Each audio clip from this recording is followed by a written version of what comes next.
After a few fan character reviews, you guys seemed interested in original character reviews. Original as in not part of an existing franchise. I'm going to continue the category point system, but there will be no how well does this character fit in with the universe rank, because there really is no universe yet. So we'll continue with the design of the character and any interesting ideas. If we add them together, we get a nice and even 10-point system.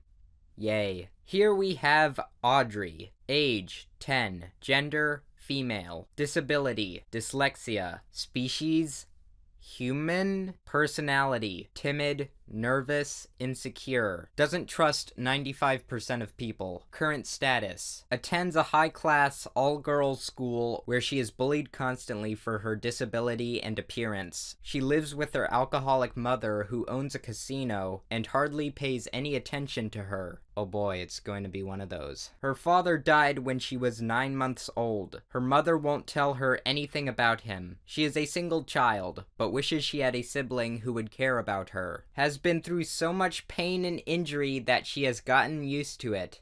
Wait, what? Why has she gone through a bunch of physical injuries? Is that from the bullying? Does she work in a sweatshop? I mean, she's missing a piece of her finger on her left hand. How did that happen? I'm genuinely baffled by this sentence. There's no other explanations given. Well, I don't know what to make of this. I guess they hint that she is a different creature because of the human thing, but that's it. There's no explanation to why she has completely red eyes or why she gets injured so often. Of course, we also have the everything sucks for this character status, which doesn't really do anything except make you feel sorry for the character so far. This whole description seems unfinished, and I'm just confused. I like that the design isn't too over the top. I'm assuming that the character isn't human here. I like the idea of getting injured often.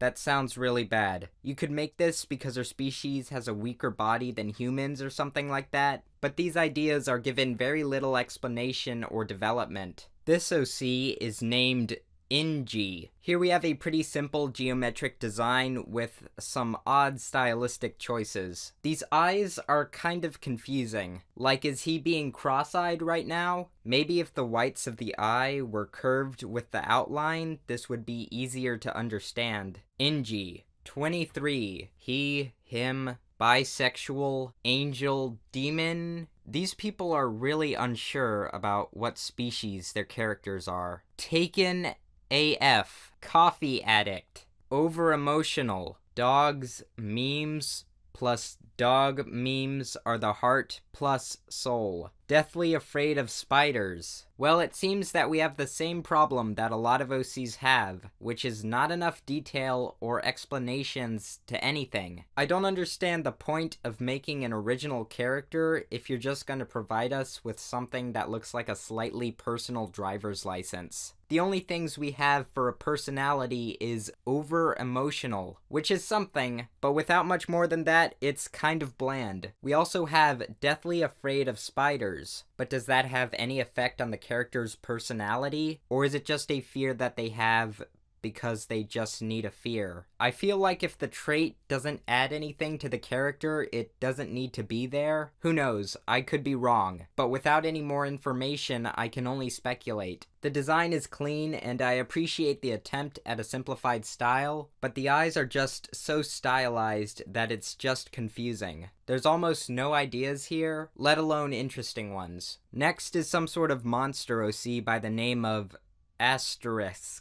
I guess since Undertale exists, we're going to name every OC after some sort of font or text symbol. I still don't know what Asterix actually is, though. I guess some kind of alien experiment gone wrong, like Crocodile's entire race. Although the whole point of Asterix when I made her is to be a fusion-based abomination that has no morals and lives to die. Cheerful.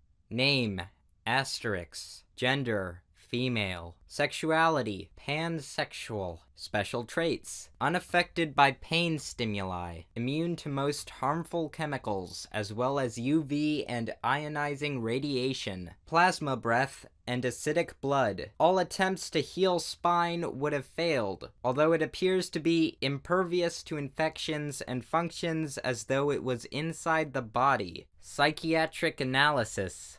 Mentally disturbed. Weaknesses. Tends to take heavy damage in fights against foes that do not fear her, as she cannot determine the severity of any injuries she obtains. Can't stand the smell of citrus fruits. Well, that's a bit random. Cannot swim. Becomes agitated when others insult her accent, pressure her about her origin, or ask about the bell on her tail. So it seems like you got yourself a basic abomination. I like the has no morals and lives to die aspect of it. It would be interesting to explore that concept. The design is uniquely gruesome. It might be a bit too cluttered. I don't think the cyborg limbs are really necessary, especially if they want to go for an organic monster feel, which I think would work well with the spine thing. But overall, I do enjoy it. I mentioned before there's a few ideas that I think have potential, but they could be explored some more. Here we have Efulvivvy, which is a zombie OC of sorts. I do have to mention the detail of this art, especially the abundance of folds in the clothes. The left eye does seem uneven. I know the head is turned so the eye would be smaller, but the size difference seems a bit extreme. I like the purple skin and the gore on the arms and neck. However, it's a bit too detailed for the style they're going for. Here is my new OC. Vivi is kind of like a zombie, but instead of just being there doing zombie stuff and eating brains, she just in constant dying state. At least she needs to be, or else she will die.